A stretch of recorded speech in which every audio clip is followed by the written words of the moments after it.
Gimana jadinya kalau penyihir ranking 1 terkuat di dunia yang dari umur 6 tahun hidupnya cuma dipakai buat perang, tiba-tiba pengen pensiun dan hidup tenang. Tapi bukannya dibebasin, Alus Regin malah dilempar ke Akademi Sihir buat pura-pura jadi murid biasa. Cerita ini diambil dari manga Saikyu Mahoushi no Inton Keikaku yang juga jadi anime upcoming. Jadi biar nggak penasaran, langsung aja kita masuk ke ceritanya. Cerita dimulai dengan memperlihatkan benua Azechil, di mana 100 tahun yang lalu monster-monster aneh yang disebut sebagai demons mulai bermunculan di seluruh penjuru dunia. Gara-gara ancaman dari para demon ini, jumlah negara yang tersisa di dunia pun menyusut drastis hingga hanya tersisa 7 negara saja. Manusia-manusia yang berhasil selamat akhirnya membangun sebuah barrier atau penghalang besar untuk menahan serangan para demon tersebut, termasuk membangun Menara Babel di area luar dunia. Di tengah situasi yang terdesak itu, umat manusia pun menaruh seluruh harapan mereka kepada orang-orang terpilih yang memiliki kekuatan khusus untuk melawan para monster, yang dikenal dengan sebutan Magician. Di dunia ini, peringkat atau rank dari seorang Magician diukur berdasarkan seberapa besar kekuatan yang mereka miliki. Di antara mereka, Magician terkuat yang berhasil masuk ke dalam jajaran rank 1 digit sangat disegani, dan mendapatkan julukan terhormat sebagai single dari seluruh umat manusia. Lalu fokus beralih pada sosok seorang pemuda. Saat itu seekor monster demon tiba-tiba muncul dan menerjang dengan sangat ganas sambil mengeluarkan teriakan yang memekakan telinga, siap untuk menyerang siapapun yang ada di depannya.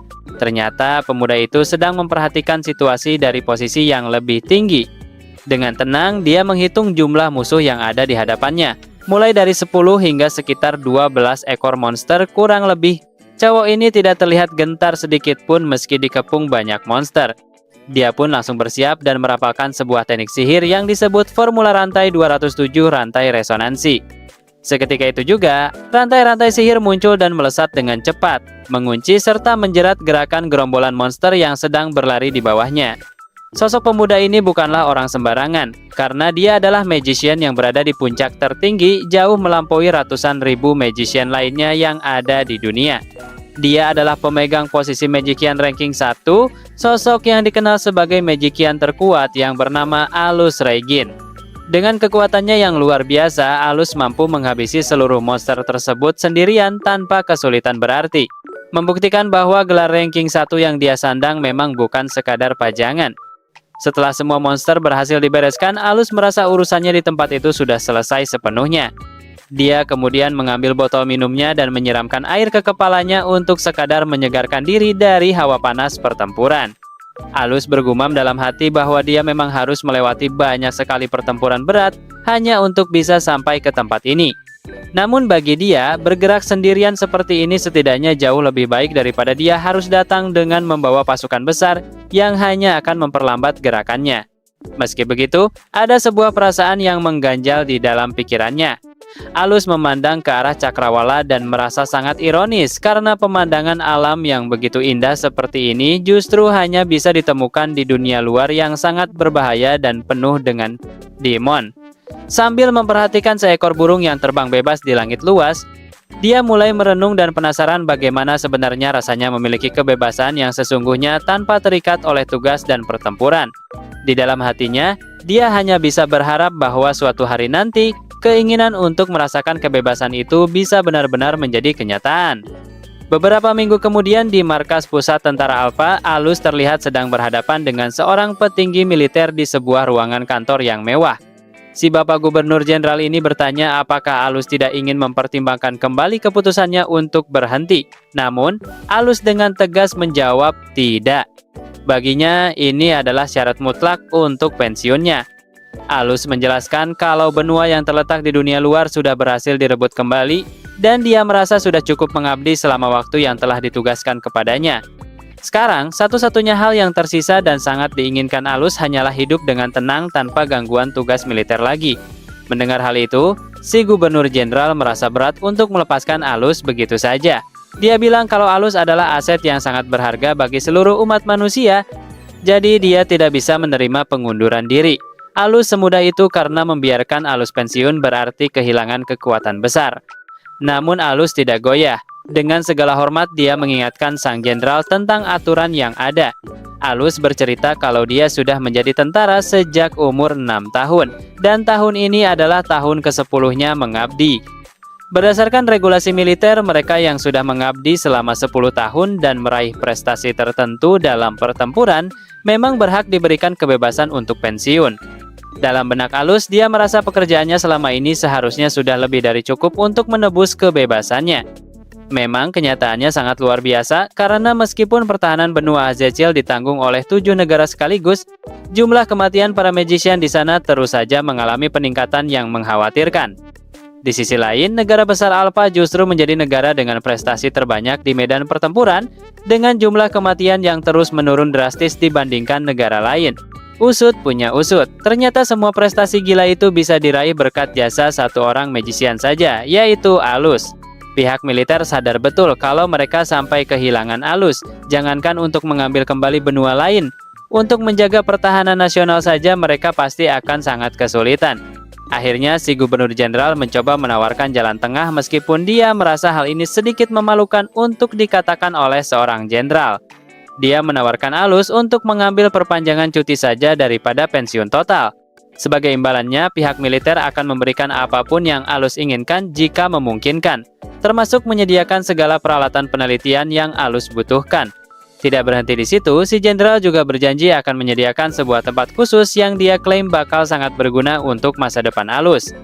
Alus sempat terdiam dan bertanya-tanya dalam hati, tempat seperti apa yang dimaksud sang jenderal sampai disebut sangat berguna. Alus kemudian mencoba memastikan satu hal, apakah itu artinya sebagai ganti dari semua fasilitas tersebut? Dia harus tetap melaksanakan perintah jika sewaktu-waktu mendapatkan instruksi tugas. Si jenderal hanya terdiam menatap Alus dengan tatapan yang sangat serius, seolah mengiyakan persyaratan tersebut tanpa perlu berkata-kata lagi. Akhirnya Alus pun mengerti dan memutuskan untuk menerima tawaran tersebut. Dia menganggap ini adalah sebuah kompromi yang adil. Lagi pula dari awal, Alus memang sudah berpikir kalau urusan pengunduran dirinya tidak akan berjalan lancar tanpa hambatan. Sang jenderal kemudian memberitahu bahwa setelah semua persiapan tempat itu selesai, dia akan segera mengirimkan instruksi untuk Alus. Dan selama masa tunggu itu, Alus diminta untuk tetap dalam status bersiaga.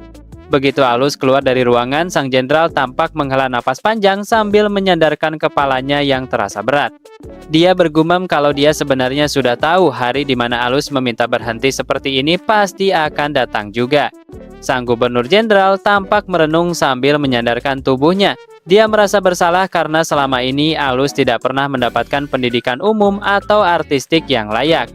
Baginya ini adalah harga yang harus dia bayar karena telah mengirim Alus ke medan perang di usia yang sangat muda.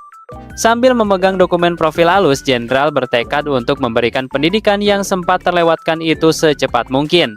Dia merasa saat inilah waktu yang tepat, yaitu ketika Alus mulai berpikir untuk melindungi sesuatu berdasarkan keinginannya sendiri. Dengan begitu, sang jenderal berharap suatu saat nanti dia tidak perlu lagi memberikan perintah kepada Alus dalam kapasitasnya sebagai gubernur jenderal. Cerita kemudian berpindah ke sebuah tempat megah yang bernama Alpha Akademi Sihir Kedua. Suasananya terlihat sangat hidup dengan bangunan-bangunan berarsitektur klasik yang indah serta burung-burung yang berterbangan di langit cerah. Di sana, kalian bisa melihat banyak murid yang memakai seragam sekolah sedang berjalan-jalan di area kampus yang luas, lengkap dengan taman dan air mancur yang estetik. Namun, pemandangan indah itu berbanding terbalik dengan ekspresi Alus yang terlihat sangat malas dan kesal. Dalam hatinya, dia mengumpat pada gubernur jenderal sialan itu karena malah melemparkannya ke sekolah untuk bermain pertemanan dengan para murid di sana. Alus punya pandangan buruk terhadap murid akademi yang menurutnya cuma orang-orang narsis. Dia tidak habis pikir dengan pola pikir mereka yang merasa kalau penyihir itu hidup hanya untuk mempertaruhkan nyawa demi negara. Karena perbedaan prinsip itulah Alus sangat tidak menyukai mereka. Sambil menghela napas panjang, Alus bergumam, apakah tidak ada tempat lain yang jauh lebih berguna untuknya selain di akademi ini? Sambil berjalan menyusuri koridor, Alus mencoba mengingat-ingat lokasi gedung penelitian yang seharusnya ada di sebelah sana. Rencananya simpel saja, dia cuma mau menghabiskan waktu di ruangannya sendiri untuk bersantai tanpa gangguan. Tapi tiba-tiba ada sesuatu yang melesat cepat melewati wajahnya. Dengan refleks yang tajam, Alus langsung menangkap benda tersebut. Dia sempat terkejut saat menyadari kalau benda yang baru saja dia tangkap ternyata adalah sebuah dasi sekolah. Tiba-tiba seorang gadis cantik menghampiri Alus dengan wajah panik dan meminta maaf. Gadis itu menjelaskan kalau dasinya terbang saat dia sedang mencoba mengikatnya ulang. Sambil tersenyum ramah, gadis itu bertanya apakah Alus adalah murid baru di sini. Alus menjawab singkat kalau dia memang murid baru. Lalu balik bertanya apakah gadis itu juga sama. Si gadis mengiyakan dengan penuh semangat dan bilang kalau dia sangat menantikan hari ini sampai-sampai datang lebih awal. Mengetahui kalau gadis itu adalah teman satu angkatannya, Alus cuma bisa menghela napas karena merasa ini bakal jadi hal yang merepotkan sejak awal. Di saat yang sama, terdengar suara seseorang yang memanggil nama Alice. Ternyata yang memanggil tadi adalah temannya yang bernama Via. Dengan wajah ceria, Via memberitahu Alice kalau mereka sepertinya sudah boleh masuk ke aula untuk mengikuti upacara penerimaan. Jadi dia mengajak Alice untuk segera ke sana. Alice pun meminta maaf pada Via karena sempat tertahan dan bersiap untuk pergi bersamanya. Melihat ada kesempatan, Alus langsung berpamitan dan bilang kalau dia masih ada urusan lain yang harus diselesaikan. Dalam hatinya, Alus merasa ini adalah momen yang pas buat kabur selagi dia masih bisa menghindar dari keramaian murid-murid tersebut. Sambil melambaikan tangan dengan ceria, Alice berteriak kalau mereka bakal ketemu lagi di aula nanti. Tapi di dalam hatinya, Alus cuma bisa ngebatin kalau dia sama sekali nggak ada niat buat ikutan acara upacara itu. Begitu Alice dan Via pergi, Alus langsung mutusin buat segera cabut dan mencari ruangannya sendiri. Dia merasa harus secepat mungkin menemukan tempat persembunyiannya sebelum ada masalah atau gangguan lain yang datang menghampiri. Alus pun mulai berjalan menyusuri koridor sekolah sambil memperhatikan situasi sekitar. Dia sempat melewati sebuah ruangan yang pintunya terbuka dan di sana dia melihat murid-murid lain yang kelihatan sangat berisik dan berantakan. Ada yang santai-santai di tempat tidur tingkat sambil mengobrol nggak jelas, yang bikin Alus merasa kalau suasana kayak gitu benar-benar bukan tipenya. Karena merasa risih dengan keramaian itu, Alus terus berjalan sampai dia berhenti di depan sebuah pintu kayu yang terlihat cukup mewah. Dengan perlahan, dia mulai memutar gagang pintu tersebut untuk masuk ke dalam. Begitu pintu terbuka, Alus benar-benar dibuat terpana dengan pemandangan di depannya. Ternyata ruangan yang akan dia tempati itu sangat luas dan luar biasa mewah. Bahkan lebih mirip sebuah perpustakaan pribadi daripada sekadar kamar asrama.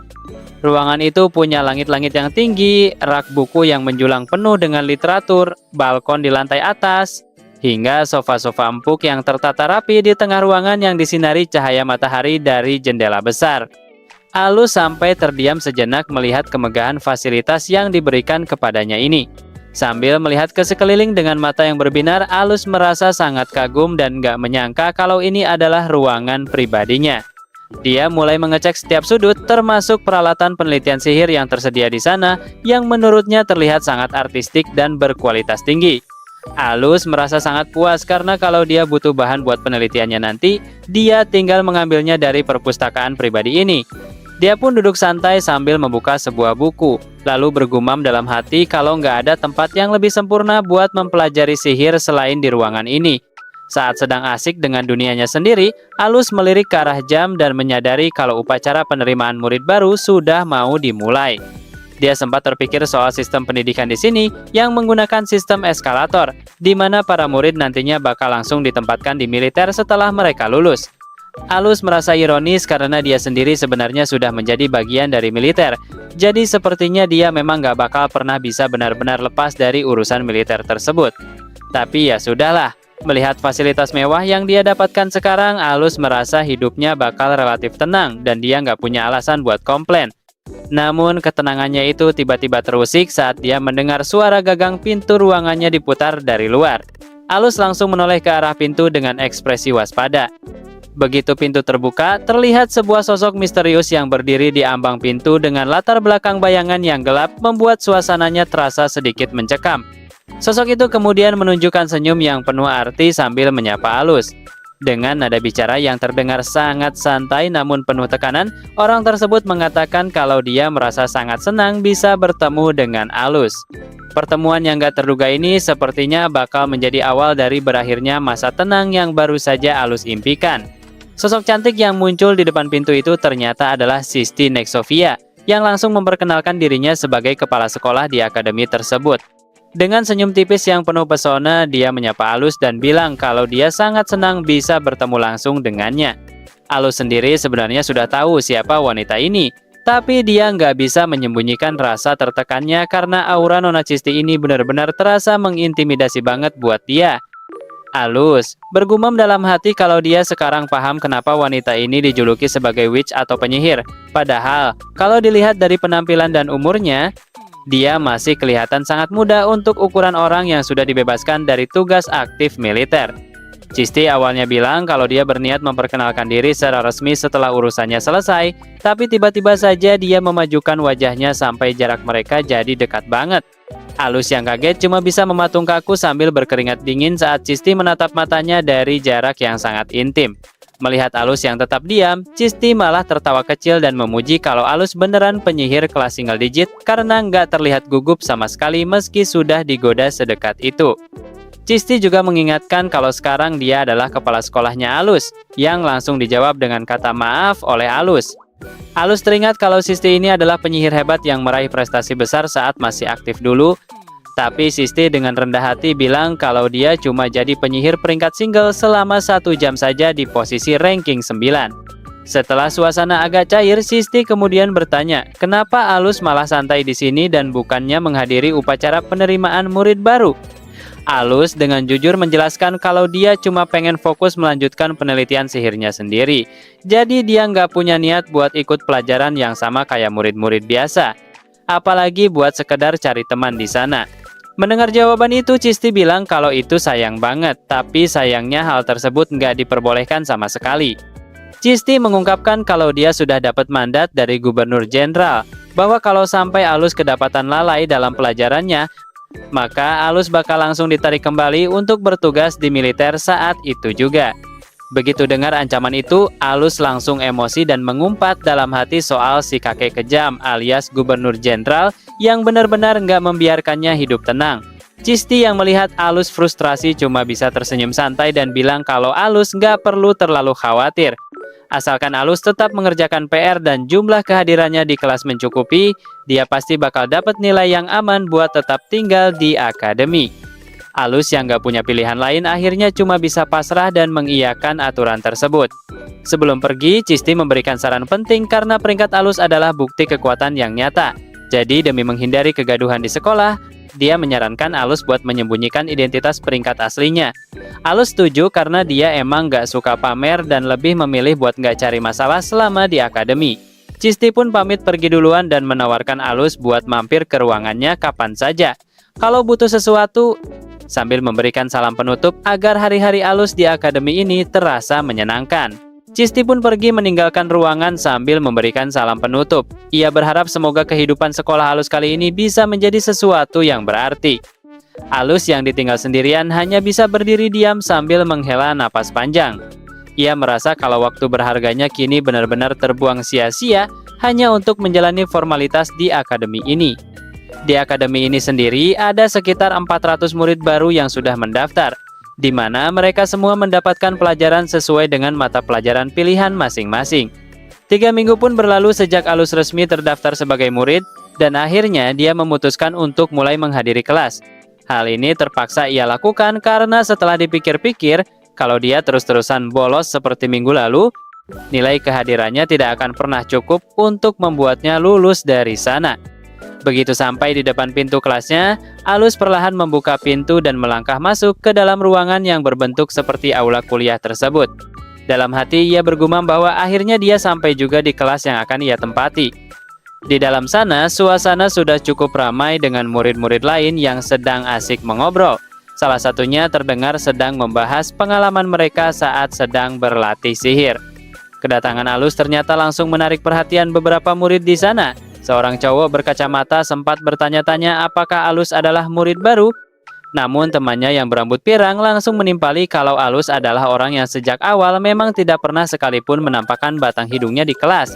Si rambut pirang itu beranggapan kalau meskipun Alus terlihat cukup kaya sampai bisa masuk ke sekolah ini, tapi dia tampak seperti orang yang sangat kekurangan motivasi. Karena menganggap Alus adalah sosok yang menjengkelkan, dia menyarankan temannya untuk tidak usah menyapa Alus sama sekali. Alus yang tidak peduli dengan omongan itu langsung menuju tempat duduknya dan meletakkan buku tebalnya ke atas meja dengan cukup keras. Saat Alus sedang duduk tenang sambil membaca bukunya, tiba-tiba saja seorang gadis cantik menghampiri mejanya dengan wajah ceria. Gadis itu menyapa Alus dengan ramah dan mengucapkan selamat pagi. Dia memperkenalkan dirinya kembali sebagai Alice Drak, karena menurutnya ini bukanlah pertemuan pertama mereka. Alice pun bertanya dengan sopan untuk memastikan apakah benar nama pemuda di hadapannya itu adalah Alus Reigin. Alice melanjutkan pembicaraannya dengan mengatakan kalau dia mengira selama ini Alus tidak masuk karena sedang sakit, dan dia merasa sangat senang bisa melihat Alus kembali bersekolah. Namun, Alus meresponnya dengan sangat dingin dan hanya bertanya balik apa urusannya dengan Alice. Alus secara belak-belakan mengaku kalau dia sebenarnya memang sengaja ingin bolos, karena merasa tidak ada satupun pelajaran di sekolah ini yang layak untuk dia hadiri. Alus bahkan menambahkan kalau kenyataannya sekolah ini jauh lebih buruk dari yang dia bayangkan, dan kehadiran Alice saat ini benar-benar mengganggu konsentrasinya. Alus meminta Alice untuk tidak mengganggunya lagi, yang membuat gadis itu langsung merasa sangat bersalah dan meminta maaf dengan wajah yang panik. Melihat Alice yang sampai minta maaf sambil berkaca-kaca, teman berambut merahnya yang bernama Tesvia langsung emosi dan membentak Alus. Dia nggak terima Alice yang niatnya baik malah digituin. Makanya dia protes keras soal sikap dingin Alus yang menurutnya keterlaluan. Tesvia bahkan sampai nanya, emangnya Alus itu siapa sampai berani bersikap kayak gitu? Mendengar itu, Alice dengan santai minta maaf. Tapi dia tetap menegaskan kalau Alice nggak perlu lagi mengkhawatirkan dirinya. Bukannya marah, Alice malah ikutan minta maaf karena merasa sudah lancang menyapa Alus tiba-tiba. Hal ini makin bikin Tesvia gregetan karena menurutnya nggak seharusnya Alice yang minta maaf. Masih dalam suasana tegang, Tesvia akhirnya memperkenalkan dirinya sebagai anggota keluarga bangsawan Favel. Dengan bangga dia bilang kalau dia adalah Tesvia Favel. Dia merasa nggak sopan kalau dia sudah kasih tahu namanya, tapi Alus malah diam saja. Apalagi Tesvia ini seorang bangsawan. Alus pun akhirnya nyebutin namanya yaitu Alus Reigin. Tapi dia langsung nambahin kalimat pedas kalau dia sama sekali nggak peduli sama status bangsawan atau tata krama yang Tesvia banggakan itu. Dalam hati, Alus mikir kalau para bangsawan ini emang suka banget maksain aturan mereka ke orang lain, atau mungkin mereka cuma sombong karena merasa punya kasta tinggi. Mendengar omongan Alus, Tesvia makin meledak dan nggak percaya dengan apa yang baru saja dia dengar. Tesvia benar-benar syok dan gak habis pikir kenapa Alus bisa bilang gak peduli, dan bahkan terang-terangan menyebutnya sombong. Dia terus-terusan protes soal sikap Alus yang dianggapnya gak punya sopan santun sama sekali. Di saat suasana makin panas, tiba-tiba bel masuk berbunyi dan seseorang mengingatkan mereka untuk segera kembali ke kursi masing-masing. Gak lama kemudian, seorang guru masuk ke kelas dan memerintahkan semua murid untuk segera duduk, karena pelajaran akan segera dimulai.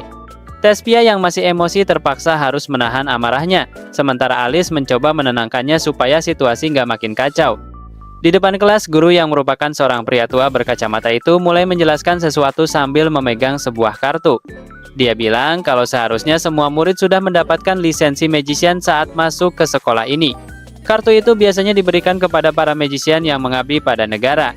Dia menjelaskan kalau para murid mengalirkan sihir mereka ke kartu tersebut, maka akan muncul angka ranking yang dihitung berdasarkan kekuatan dan kualitas sihir masing-masing.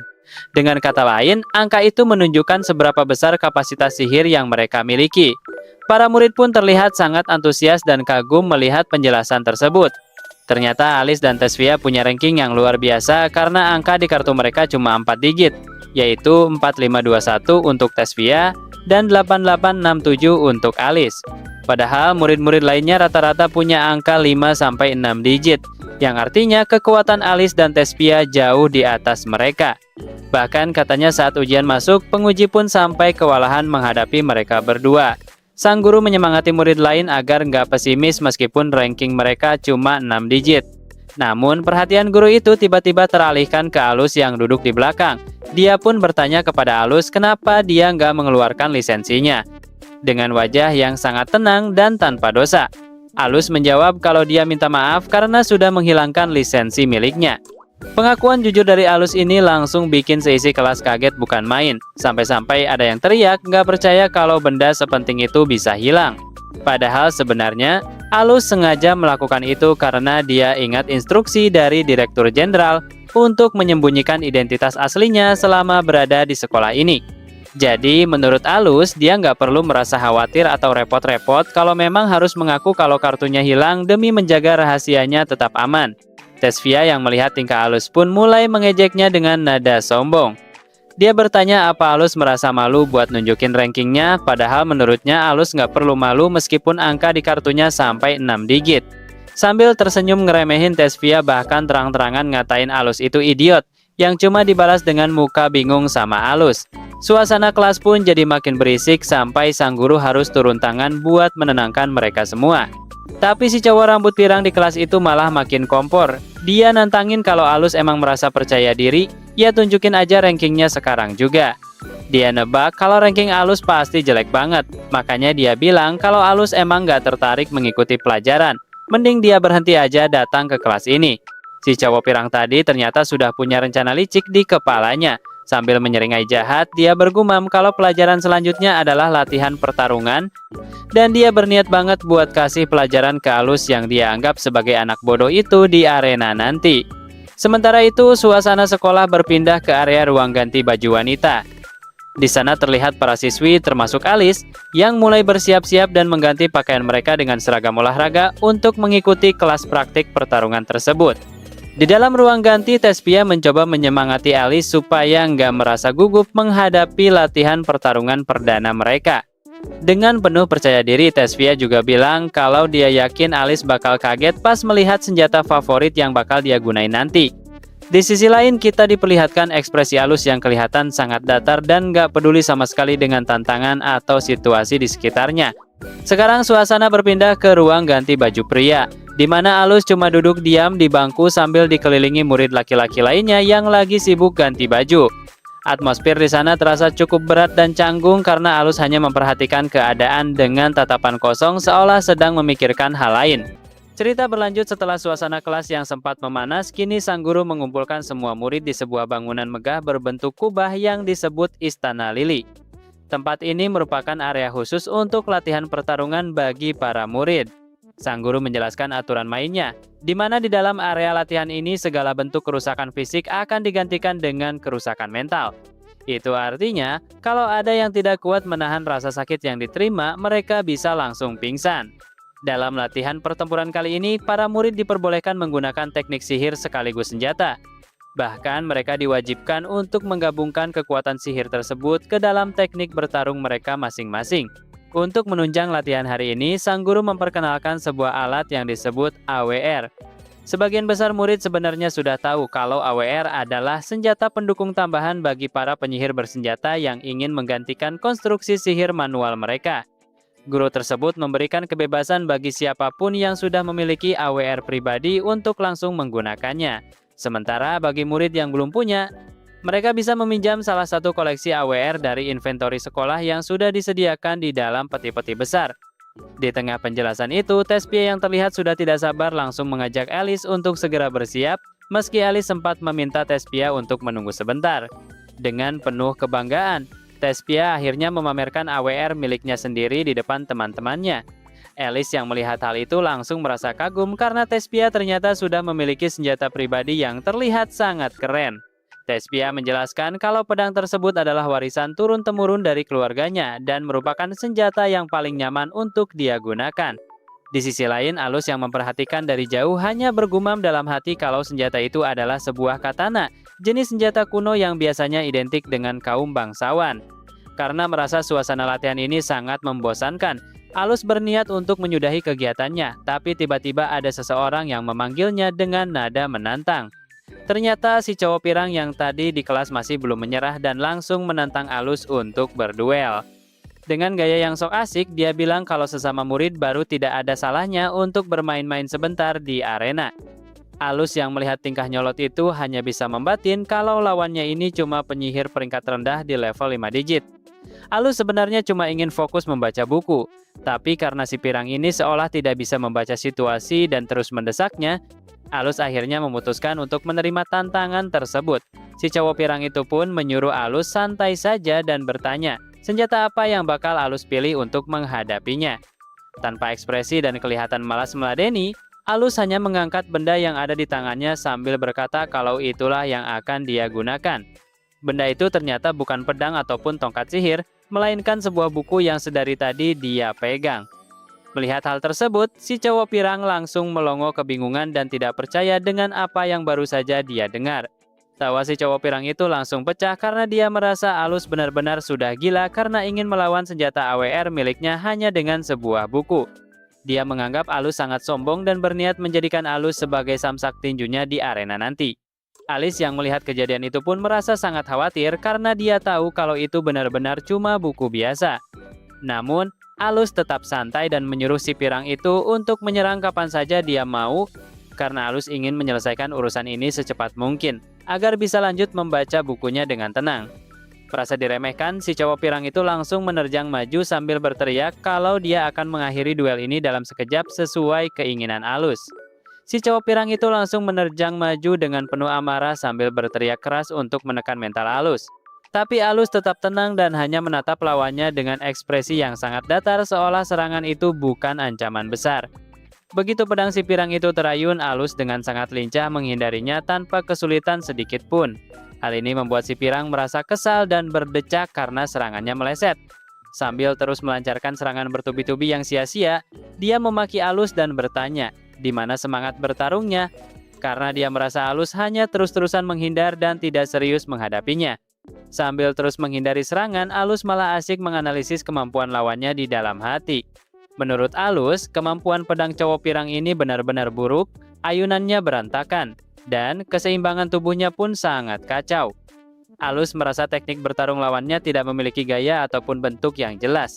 Saking lemahnya si lawan, Alus bahkan sampai merasa bingung dan membatin kalau akan sangat sulit baginya untuk pura-pura kalah agar tidak terlihat terlalu mencolok. Si cowok pirang yang merasa semakin diremehkan pun berteriak memanggil Alus bajingan dan memutuskan untuk mengeluarkan teknik andalannya. Dia mengaktifkan sihir penguat tubuh yang dia sebut sebagai kobaran pedang, sambil sesumbar kalau dia akan menunjukkan teknik terbaiknya untuk menghabisi Alus saat itu juga. Alus hanya bisa menatap malas dan merasa kalau si pirang ini terlalu berlebihan. Di dalam pikirannya, Alus menganggap nama teknik kobaran pedang itu terdengar seperti teknik kelas atas, padahal kenyataannya itu hanyalah bentuk paling sederhana dari sihir tingkat tinggi.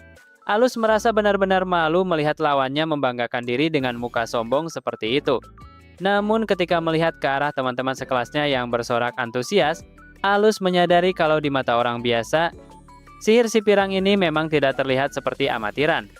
Karena lawannya terlihat sangat bersemangat untuk menang, Alus merasa ini adalah waktu yang tepat untuk mengakhiri permainan konyol ini agar tidak berlarut-larut. Dia pun bersiap untuk melakukan serangan balik. Dengan tatapan yang masih sangat tenang, Alus bergumam mengajak lawannya untuk segera menyelesaikan duel ini. Dia meletakkan tangannya di atas buku yang dia pegang, seolah-olah sedang mengaktifkan sesuatu dari sana. Di sisi lain, si cowok pirang yang sudah dikuasai emosi langsung melompat maju dengan kekuatan penuh. Sambil mengayunkan pedangnya yang sudah diselimuti energi sihir, dia berteriak menyuruh Alus untuk memakan serangannya tersebut. Alus sendiri tidak bergeming sedikit pun, dan hanya fokus memperhatikan pergerakan lawan yang datang tepat ke arahnya. Begitu serangan pedang api itu hampir mengenai tubuhnya, Alus langsung menunjukkan kemampuannya yang sebenarnya. Tanpa menggunakan senjata apapun, Alus hanya menggunakan tangan dan bukunya untuk menahan hantaman pedang si pirang. Terjadi benturan energi yang sangat dahsyat saat pedang tersebut menghantam pertahanan Alus. Namun bukannya tertebas, Alus justru berdiri dengan sangat kokoh dan berhasil menangkis serangan terkuat lawannya itu dengan sangat mudah. Seolah-olah dia sedang menahan serangan dari seorang anak kecil. Akibat benturan tersebut, sebuah ledakan energi sihir yang sangat besar tercipta hingga membentuk pilar cahaya yang menjulang tinggi ke atas. Ternyata Alus membangkitkan sebuah pelindung sihir transparan dengan pola heksagonal yang sangat kuat untuk meredam semua daya hancur dari serangan lawannya. Efek dari benturan itu membuat seluruh area latihan bergetar hebat dan diselimuti asap tebal. Alice yang menyaksikan kejadian itu dari pinggir arena benar-benar dibuat terkejut dan tidak bisa berkata-kata. Dia hanya bisa melongo dengan tatapan tidak percaya melihat kekuatan Alus yang ternyata sangat mengerikan dan jauh di luar nalar murid sekolah sihir pada umumnya. Begitu asap dari ledakan tadi mulai menipis, Alice yang merasa sangat khawatir langsung berlari kencang ke arah Alus sambil meneriakkan namanya dengan histeris. Di tengah arena, terlihat si cowok pirang tadi masih berdiri mematung sambil memegang senjatanya, sementara Alus tampak tergeletak diam di lantai. Alice segera menghampiri Alus yang masih tak bergerak dan langsung berlutut di sampingnya. Dengan wajah yang sangat cemas, Alice terus menanyakan keadaan Alus. Dia takut kalau Alus pingsan atau terluka parah gara-gara serangan tadi. Makanya dia memohon-mohon supaya Alus segera menjawab panggilannya. Namun, secara mengejutkan, Alus tiba-tiba saja bangun dan duduk dengan ekspresi yang sangat santai, yang otomatis bikin Alice kaget sampai melongo karena gak menyangka Alus bakal bereaksi secepat itu. Dengan nada yang sangat tenang, Alus bilang kalau semuanya baik-baik saja dan gak ada masalah. Dia menjelaskan kalau di tempat latihan ini, sebenarnya gak ada risiko luka fisik yang serius karena adanya sistem perlindungan sihir. Mendengar penjelasan itu, Alice langsung tersadar dan baru ingat kalau memang ada aturan seperti itu di arena sekolah mereka, sehingga rasa paniknya pun perlahan mulai mereda. Sambil membersihkan debu di bajunya dan memegang buku sihirnya, Alice bergumam dalam hati kalau dia mungkin terlalu cepat mengakhiri sandiwara pertarungannya tadi. Di sisi lain, si cowok pirang yang tadi menyerang masih kelihatan bingung dan bertanya-tanya apakah dia benar-benar menang. Alus pun dengan santai mengonfirmasi kalau si pirang itulah pemenangnya, yang langsung disambut sorak-sorai kemenangan oleh si pirang dan teman-temannya. Padahal, di dalam benaknya, Alus tahu betul kalau dia sengaja memasukkan kekalahannya. Dia harus berakting seolah-olah terkena serangan secara telak tanpa membuat orang lain curiga. Alus merasa kalau membiasakan diri dengan kehidupan sekolah dan berpura-pura lemah itu ternyata jauh lebih sulit dan melelahkan daripada yang dia bayangkan. Suasana di area latihan pun kembali normal dan para murid mulai bersiap untuk giliran selanjutnya. Alus yang sedang duduk santai sambil membaca buku kemudian bertanya kepada Alice untuk memastikan apakah benar sekarang adalah gilirannya untuk maju bertarung. Alice mengiyakan hal tersebut dengan penuh semangat. Alice juga mengakui kalau sebagai murid kelas 1, dia memang masih belum punya banyak pengalaman bertempur. Makanya dia merasa nggak boleh lengah sedikit pun dalam latihan ini. Melihat tekad Alice, Alus pun memberikan dukungan singkat dengan mengatakan kalau dia berharap Alice bisa memenangkan pertarungan tersebut. Mendengar kata-kata penyemangat dari Alus yang biasanya bersikap dingin, Alice sempat terdiam sejenak karena merasa kaget sekaligus senang. Dia pun langsung tersenyum lebar sambil tertawa kecil dan mengucapkan terima kasih atas dukungan tersebut. Sebelum pergi ke arena, Alice juga sempat mengingatkan Alus supaya jangan terlalu memaksakan diri meskipun dia nggak terluka secara fisik. Dengan lambaian tangan yang ceria, Alice pamit untuk maju duluan. Alus yang masih duduk di posisinya cuma bisa melihat kepergian Alice sambil bergumam pelan agar gadis itu tetap semangat, meskipun dirinya sendiri baru saja pura-pura kalah. Setelah Alice menjauh, Alus cuma bisa menghela napas panjang sambil menatap langit-langit ruangan. Dia merasa aneh karena tiba-tiba saja bicara tanpa berpikir panjang kepada Alice tadi. Sambil memejamkan mata, Alus merasa kalau dirinya ternyata jauh lebih lelah daripada yang dia kira sebelumnya. Dia pun teringat kembali pada momen saat dia tergeletak tadi, di mana di antara semua orang yang ada di sana, cuma Alice satu-satunya orang yang menunjukkan ekspresi sangat khawatir dan peduli pada keselamatannya. Hal itu membuat Alus sedikit merenungkan tentang hubungannya dengan orang-orang di sekolah baru ini. Sambil menutup buku yang tadi dia baca, Alus membatin kalau tata krama itu terkadang memang terasa aneh. Tapi setelah dipikir-pikir lagi, dia merasa nggak ada salahnya kalau dia pergi sebentar buat melihat pertandingan teman-temannya di arena. Begitu sampai di sana, pandangan Alus langsung tertuju pada Alice yang sudah berdiri tegak di tengah arena latihan. Alice terlihat sangat fokus dan sudah memegang senjata andalannya, yaitu sebuah naginata atau tombak panjang dengan mata pisau melengkung. Di hadapannya, seorang murid laki-laki sudah bersiap untuk menjadi lawannya dalam sesi latihan praktek kali ini. Tanpa basa-basi, si murid laki-laki itu langsung berteriak kencang sambil menerjang maju ke arah Alice. Alice yang melihat serangan mendadak itu pun langsung memasang posisi waspada. Dengan gerakan yang sangat lincah, Alice berhasil menghindari terjangan tersebut. Si cowok itu tampak kesal karena serangannya meleset. Dia pun mencoba melancarkan serangan jarak dekat menggunakan senjata di tangannya yang mirip dengan brass knuckles. Namun Alice dengan tenang mengayunkan naginatanya untuk menjaga jarak dan membuat lawannya itu kesulitan buat mendekat. Pertarungan pun jadi makin seru saat si cowok itu mencoba melayangkan pukulan keras. Tapi Alice dengan sigap menahan serangan tersebut menggunakan gagang senjatanya. Alice kemudian memutar naginatanya dengan teknik yang sangat mahir sampai membuat lawannya itu terkejut dan sempat kehilangan keseimbangan. Di sisi lain, Alus yang memperhatikan dari kejauhan mulai menganalisis situasi tersebut. Dia menyadari kalau sistem pengganti di arena sekolah ini bekerja dengan cara yang unik, yaitu mengubah rasa sakit fisik yang seharusnya diterima tubuh menjadi tekanan atau rasa sakit mental agar para murid tetap aman meskipun terkena serangan telak. Merasa terpojok karena serangan fisiknya selalu gagal, si cowok itu akhirnya memutuskan buat menggunakan sihir. Sambil memasang wajah sangar, dia menantang Alice apakah gadis itu sanggup menangkis sihir miliknya.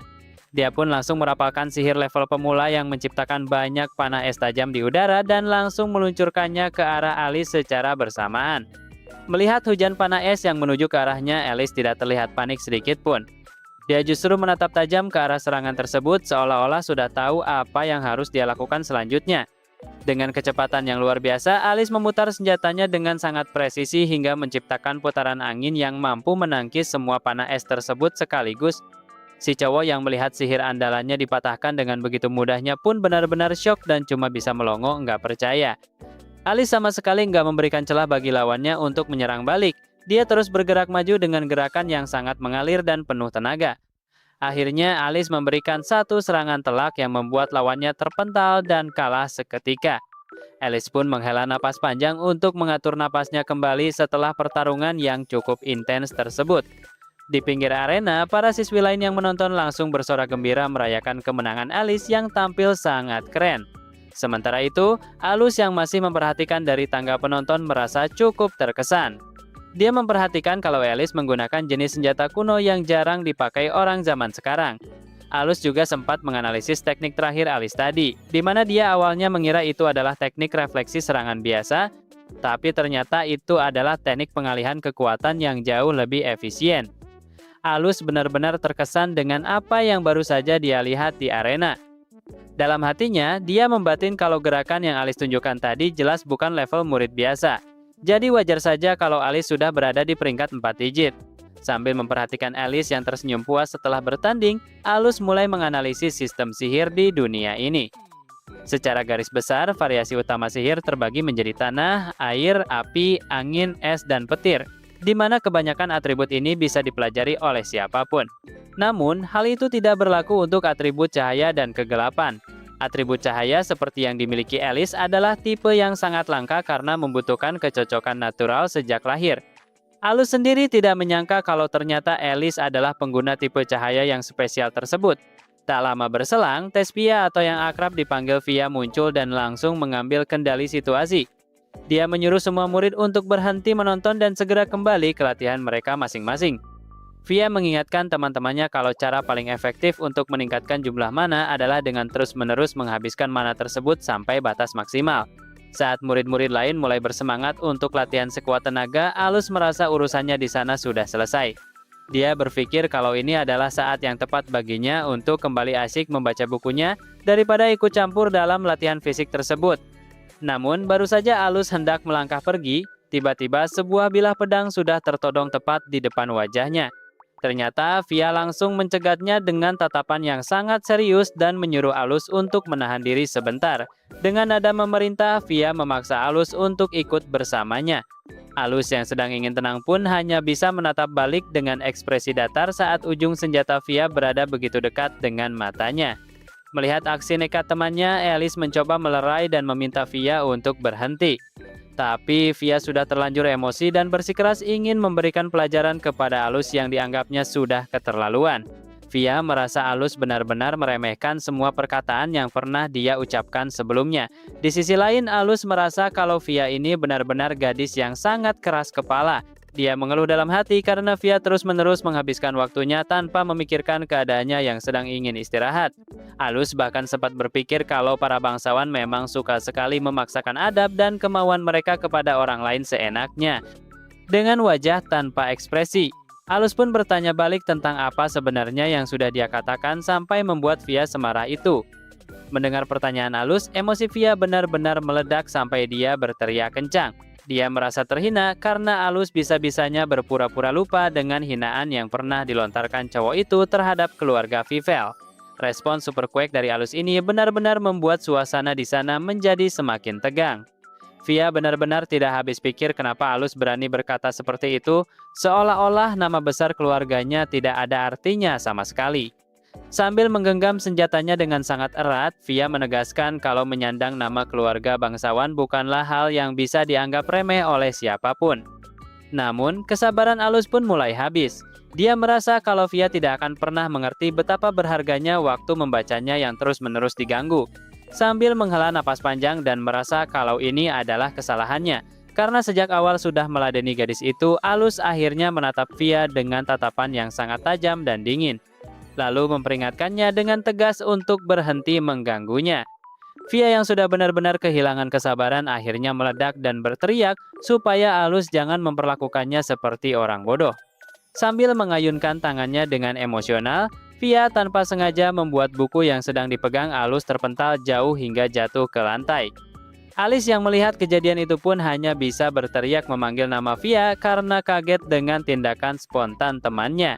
Sementara itu, Alus cuma bisa terdiam melihat buku berharganya kini tergeletak di lantai, sementara atmosfer di antara mereka berdua menjadi semakin panas. Tanpa basa-basi lagi, Via langsung menodongkan pedangnya tepat ke arah Alus dan menantangnya untuk bertarung saat itu juga. Kejadian ini tentu saja langsung memancing perhatian murid-murid laki-laki lain di ruang ganti yang mulai berbisik-bisik menyaksikan ketegangan tersebut.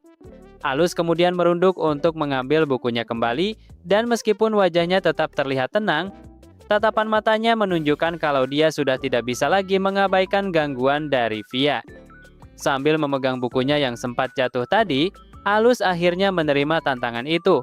Namun dengan sebuah syarat mutlak, yaitu Via tidak boleh membawa orang lain, dan duel ini hanya boleh melibatkan mereka berdua saja.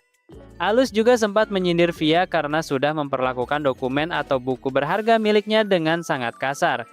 Dengan tatapan yang sangat tajam dan serius, Alus menegaskan kalau dia sama sekali tidak punya niat untuk sengaja mengalah dalam pertarungan nanti, yang menandakan kalau Via mungkin akan menghadapi sesuatu yang di luar dugaannya. Kabar mengenai duel ini pun akhirnya sampai ke telinga sang kepala sekolah, Sisca. Dia kelihatan sangat terkejut dan tidak percaya kalau Alus benar-benar akan berduel dengan putri dari keluarga bangsawan Vivel sepulang sekolah nanti. Namun dengan santainya, Alus yang sedang duduk di sofa ruang kerja kepala sekolah bilang kalau dia pasti akan menahan diri karena menurutnya tidak ada gunanya bersikap serius melawan anak kecil seperti Via. Mendengar itu, Sisca cuma bisa bergumam heran soal sebutan anak kecil tersebut, sambil memperingatkan Alus agar tidak membuat masalah ini jadi makin parah dan bahkan sempat meminta Alus untuk membatalkan saja duel tersebut. Tapi Alus langsung menjawab dengan tegas kalau dia tidak akan membatalkan duel itu. Dia beralasan kalau pihak sekolah sendiri sebenarnya mengizinkan latihan pertarungan antar siswa, dan menurutnya jika kepala sekolah mencoba ikut campur, urusannya malah akan jadi semakin panjang dan merepotkan. Alus merasa waktu luangnya yang sudah sedikit jadi makin terkikis gara-gara masalah ini, jadi dia ingin segera menyelesaikannya. Dia juga berargumen kalau di aula latihan, semua serangan sihir hanya akan dikonversi menjadi beban mental saja tanpa melukai fisik secara nyata. Jadi harusnya tidak ada masalah. Meski begitu, Sisca tetap merasa khawatir karena dia tahu betul status Alus sebagai seorang single magician yang kekuatannya sangat luar biasa. Sisca sangat paham kalau Alus mau, dia bisa saja membuat lawannya mengalami cacat yang sangat parah dalam sekejap. Karena itulah, Sisca kembali mewanti-wanti Alus agar jangan terlalu serius dalam duel nanti, yang kemudian dijawab dengan singkat oleh Alus kalau dia sudah tahu soal itu.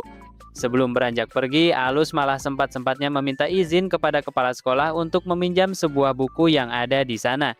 Walaupun merasa agak aneh dengan permintaan Alus di tengah situasi tegang seperti ini, Sisca akhirnya mengizinkannya. Sementara waktu duel yang ditunggu-tunggu pun semakin mendekat. Alus terlihat masuk ke dalam sebuah ruangan yang cukup sunyi, di mana pandangannya langsung tertuju pada sebuah koper misterius yang tergeletak di atas meja. Tanpa banyak bicara, dia langsung membuka pengait koper tersebut sampai terdengar bunyi klik yang cukup nyaring. Begitu koper terbuka, kita diperlihatkan sebuah senjata yang bentuknya sangat unik dan tampak mematikan, berupa belati dengan desain khusus yang dilengkapi dengan rantai panjang. Sepertinya Alus sudah mulai bersiap-siap dengan perlengkapan tempurnya untuk menghadapi latihan pertarungan nanti. Suasana kemudian berpindah ke koridor sekolah, di mana ada seorang siswi yang tampak ramah menghampiri Alis dan Tespia. Siswi tersebut menawarkan bantuan dengan mengajak mereka berdua untuk ikut sesi belajar bersama setelah kegiatan ini selesai. Namun, Tespia dengan sopan menolak tawaran itu dan meminta maaf karena mereka masih ada urusan penting yang harus diselesaikan. Jadi mungkin mereka baru bisa bergabung di lain waktu. Setelah siswi tadi pergi, Alice yang terlihat agak khawatir mulai bertanya kepada Tespia, atau yang akrab dipanggil Via, apakah dia benar-benar yakin ingin melakukan duel ini. Sambil terus berjalan, Tespia pun menjawab dengan nada bicara yang cukup serius. Dia mengakui kalau tindakannya ini mungkin terdengar sangat berlebihan di telinga orang lain. Tapi bagi Tespia, beban dan tanggung jawab yang dia emban sebagai pembawa nama besar keluarga Vivel sama sekali tidak ada urusannya dengan Alus. Mendengar itu, Alice mencoba untuk menanggapi, namun perhatian kita langsung teralihkan pada langkah kaki seseorang yang baru saja memasuki area arena latihan yang luas. Dengan ekspresi wajah yang sangat tajam dan penuh harga diri, Tespia menegaskan kalau dia tidak akan pernah memaafkan siapapun yang sudah berani menghina kerja keras serta harga dirinya dengan semudah itu. Dia benar-benar ingin membuktikan kemampuannya di arena nanti. Sementara itu, kita diperlihatkan pemandangan luar gedung aula latihan yang tampak megah, di mana suasana di dalamnya pasti akan segera memanas dalam waktu dekat. Di dalam arena latihan yang masih tampak sangat luas dan kosong, Alus sudah berdiri sendirian di tengah lapangan. Dia bergumam dalam hati kalau sepertinya dia datang terlalu cepat dari waktu yang ditentukan. Saat dia mengedarkan pandangannya ke sekeliling tribun, Alus menyadari kalau kepala sekolah sudah duduk manis di sana untuk menonton pertandingannya. Namun, insting tajam Alus merasakan sesuatu yang lain, karena dia tahu ada orang lain lagi yang saat ini sedang mengamati mereka dari balik bayang-bayang. Meskipun Alus tidak bisa melihat sosoknya secara langsung, dia bisa merasakan hawa keberadaan yang sangat kuat dari arah tribun atas. Alus menganalisis kalau aura tersebut pasti berasal dari seorang penyihir level tinggi kelas 3 digit, dan dia menebak kalau orang itu berada di sana atas perintah langsung dari kepala sekolah untuk mengawasi jalannya duel. Alus pun mengeluh dalam hati karena merasa diawasi secara ketat seperti ini malah membuatnya sulit untuk merasa rileks. Tak lama kemudian, Tespia akhirnya muncul di arena dan langsung menyapa Alus sambil bertanya apakah dia sudah menunggu terlalu lama. Tespia akhirnya muncul di arena latihan bareng Alice dengan seragam olahraga mereka. Sambil menenteng katana kesayangannya, Tespia bilang kalau dia sempat khawatir Alus bakal ingkar janji dan kabur. Tapi ternyata Alus benar-benar datang menantangnya.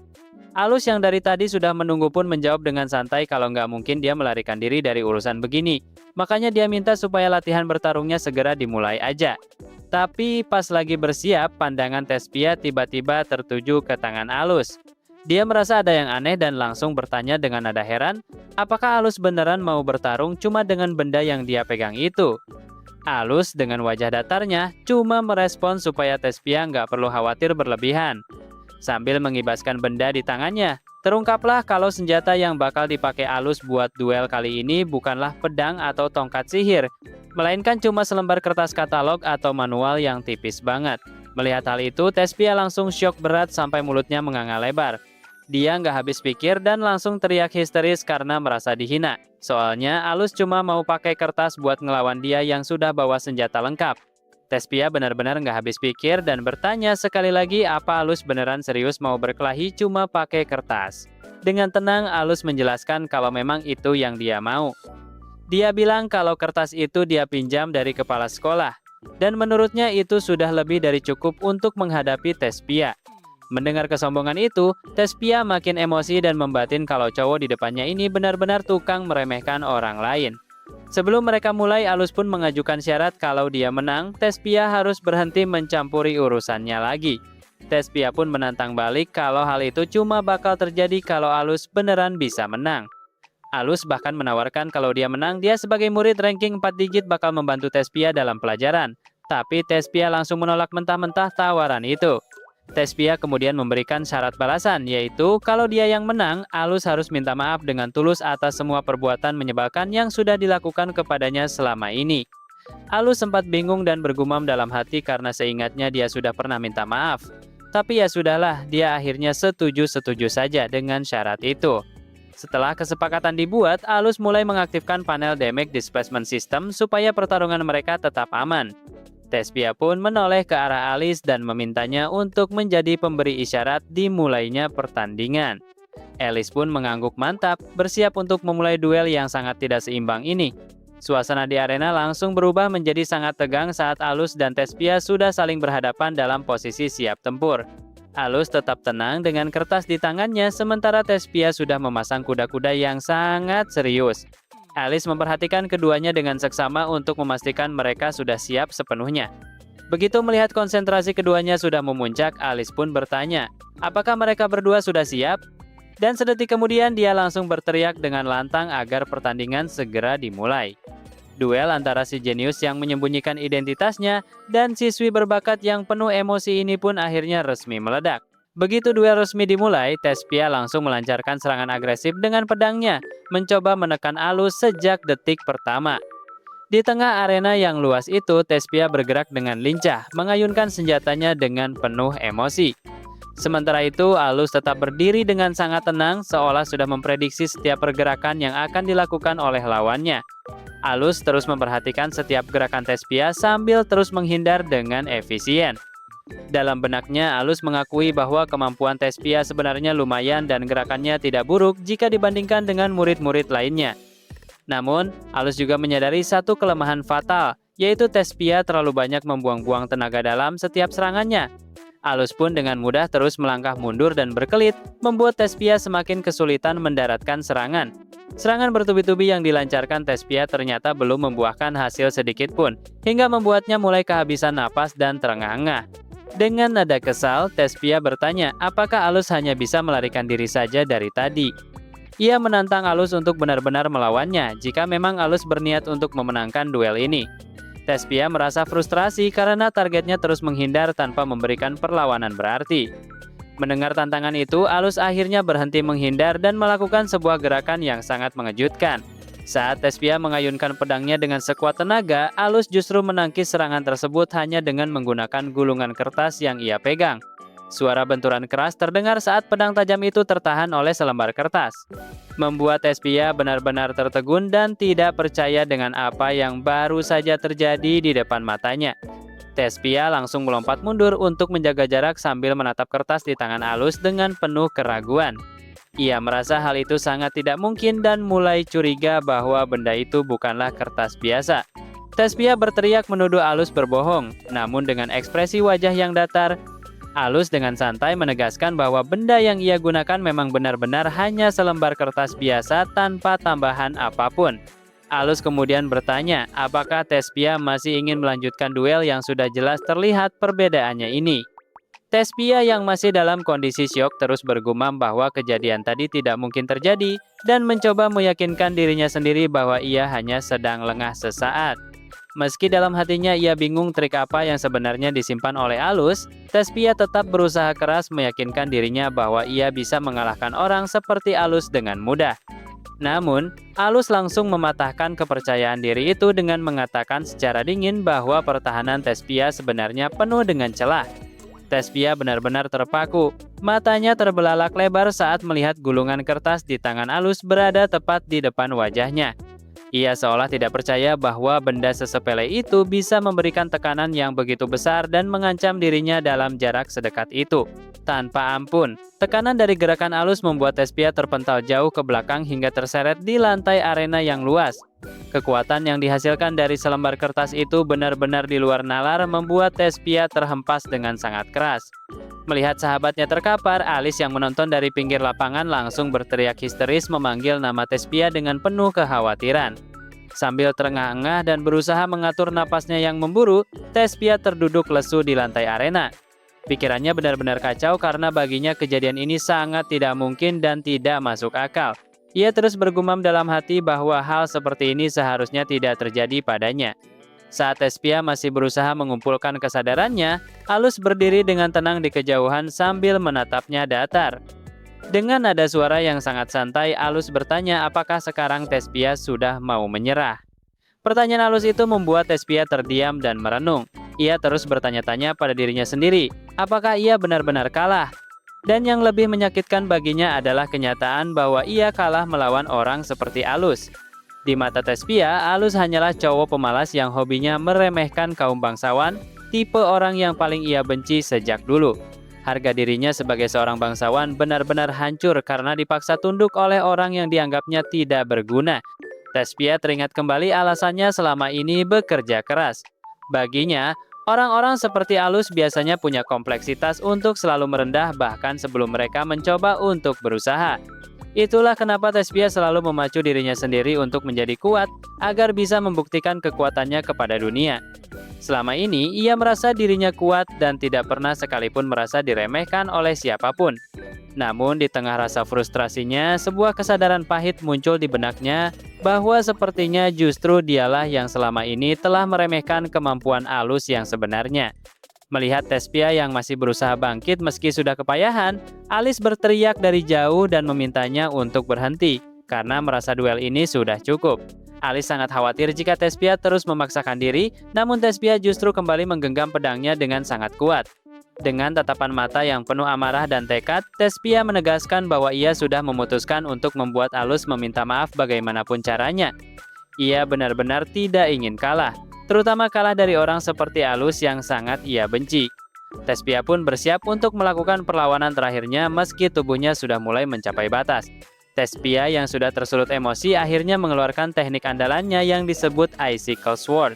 Sambil mengayunkan pedangnya dengan penuh tenaga, ia berteriak bahwa ia tidak akan membiarkan Alus menyangkal semua kerja keras yang telah ia lalui selama ini. Di matanya, Alus adalah penghalang yang harus ia buktikan kekeliruannya.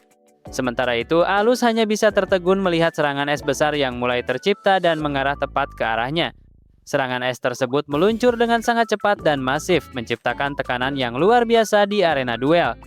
Melihat bahaya besar yang mengancam Alus, Alis yang menonton dari pinggir lapangan langsung panik dan berteriak sekuat tenaga agar Alus segera menghindar dari posisi tersebut. Alis benar-benar ketakutan. Serangan mematikan Tespia itu akan melukai Alus secara serius jika ia hanya diam mematung di sana. Namun, bukannya lari atau menghindar, Alus justru tetap tenang dan hanya mengandalkan selembar kertas yang ia pegang sejak tadi. Dengan gerakan yang sangat efisien dan presisi, ia melakukan kontak kecil menggunakan kertas tersebut tepat pada titik lemah serangan es Tespia. Suara benturan ringan pun terdengar saat kertas yang tampak rapuh itu bersentuhan dengan sihir es yang sangat kuat. Hal yang mustahil pun terjadi di depan mata mereka semua. Serangan Icicle Sword milik Tespia hancur berkeping-keping seketika saat terkena kertas milik Alus. Alus berdiri dengan sangat keren di tengah-tengah pecahan es yang berhamburan, menunjukkan bahwa kekuatan sihirnya berada di level yang sama sekali berbeda. Kertas itu tidak robek sedikit pun, malah berhasil menetralkan serangan dahsyat Tespia seolah-olah itu hanyalah mainan anak-anak. Suasana di arena seketika menjadi sunyi senyap saat butiran-butiran es mulai jatuh ke tanah. Tespia hanya bisa terdiam dengan tatapan mata yang kosong dan penuh rasa tidak percaya. Ia benar-benar syok melihat jurus terkuatnya dipatahkan hanya dengan selembar kertas oleh orang yang selama ini ia anggap remeh. Di sisi lain, Alus tetap menunjukkan ekspresi datar tanpa sedikit pun rasa sombong meski baru saja melakukan hal yang luar biasa. Tespia akhirnya terduduk lemas di lantai arena, merasa sangat terpukul dan bergumam bahwa hal ini benar-benar tidak masuk akal baginya.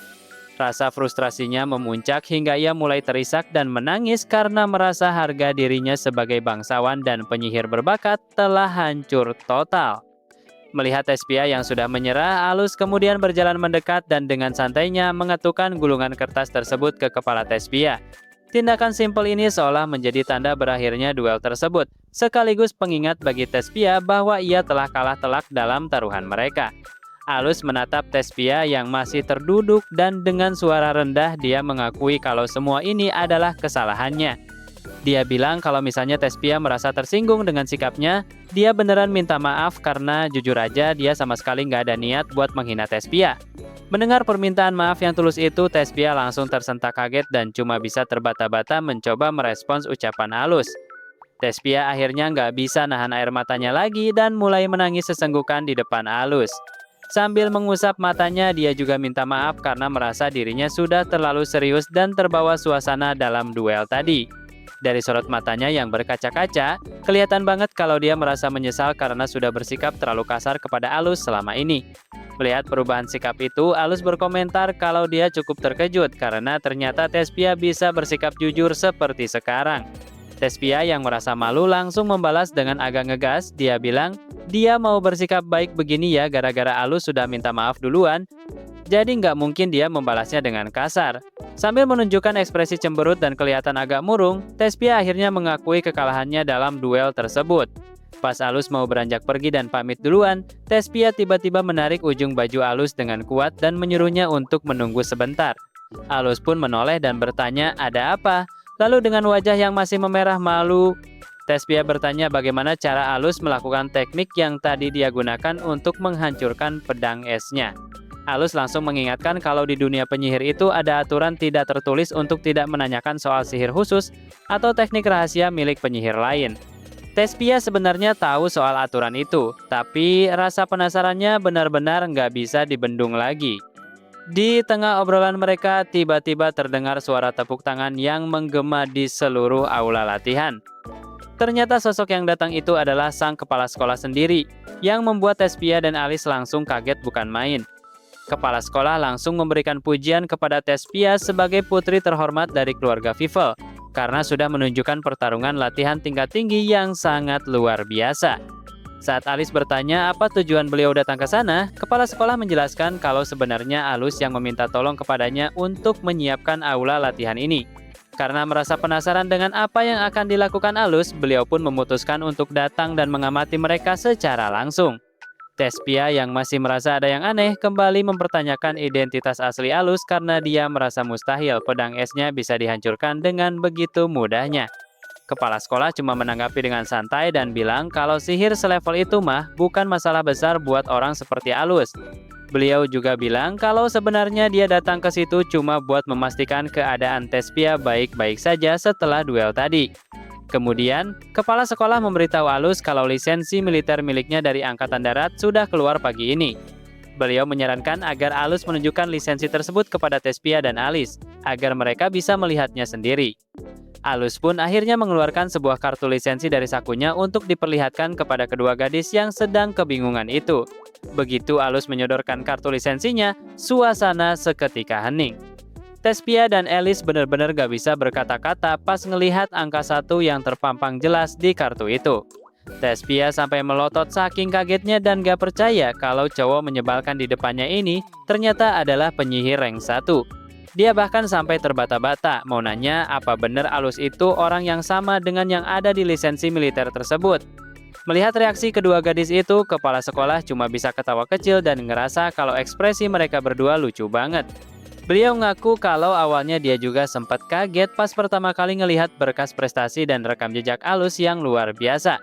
Alus yang ngerasa rahasianya dibongkar pun langsung nanya ke kepala sekolah, karena setahunnya beliau sendiri yang pengen merahasiakan identitas aslinya.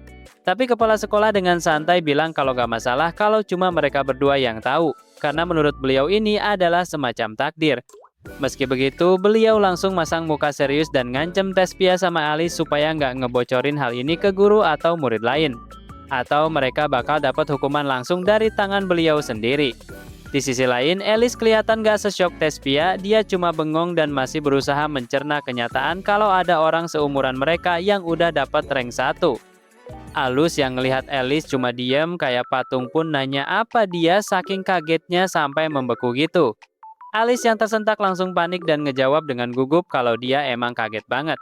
Setelah suasana sedikit tenang, kepala sekolah kembali ngajak Alus ngobrol serius. Beliau penasaran dan nanya ke Alus, kenapa sih dia sampai niat banget ngelakuin banyak penelitian sihir selama ini. Alus pun ngejawab dengan muka lempeng kalau alasan dia ngelakuin semua penelitian itu ya simpel aja, yaitu biar hidupnya jadi lebih mudah dan gak ribet.